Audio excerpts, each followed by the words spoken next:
Well, the Battlefields Trust is a UK charity, and it's dedicated really to preserving and promoting battlefields, mainly in the UK, but also overseas, particularly where the British Army has been involved, so Waterloo, for example, Agincourt or Crecy, but mainly in the UK.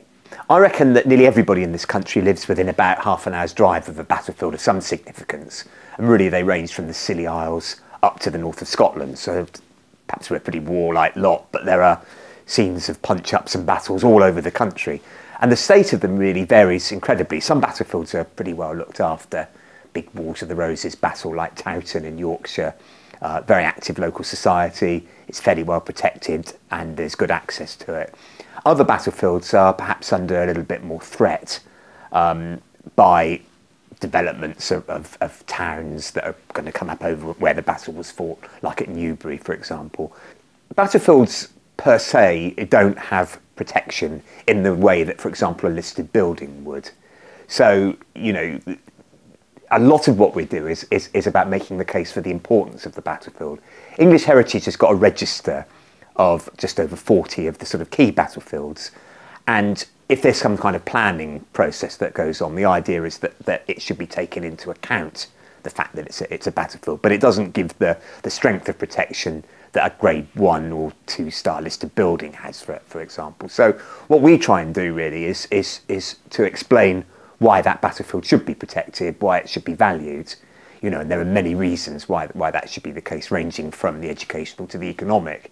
And in that way, people understand it, they value it, and therefore, per se, they protect it.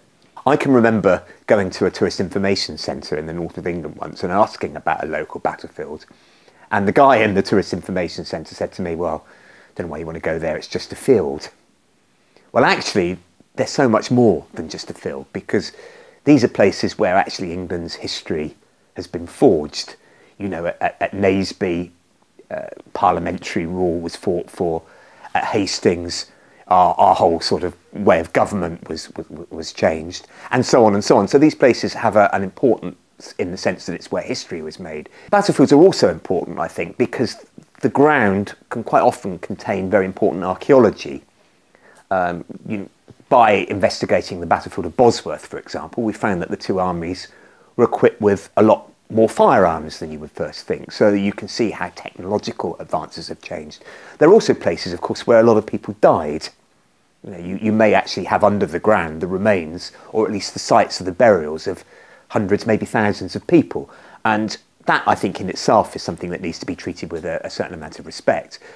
Battlefields can actually bring a source of income to a community.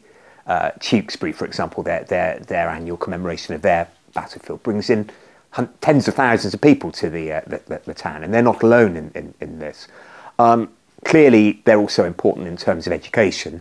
That's something that school kids, or in fact anybody that's learning, you can go and perhaps by looking at the ground, you can understand things that you wouldn't understand purely by looking at a book.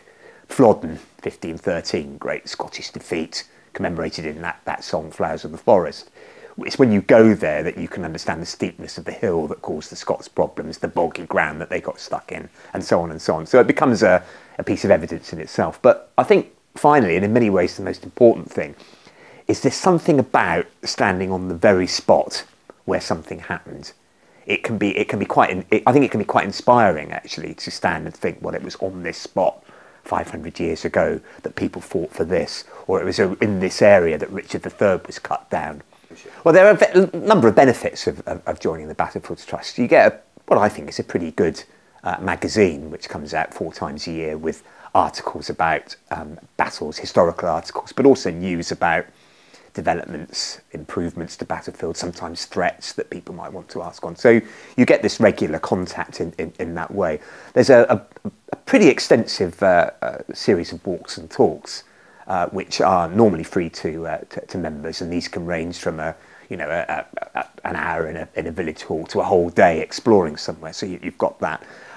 Discounts on admissions to historic properties that are relevant to battlefields. So you've got all of that you get. But I think that if you ask most people why they join, it's because they actually value our battlefield heritage, and their main benefit of joining is knowing that they're playing a part in preserving it.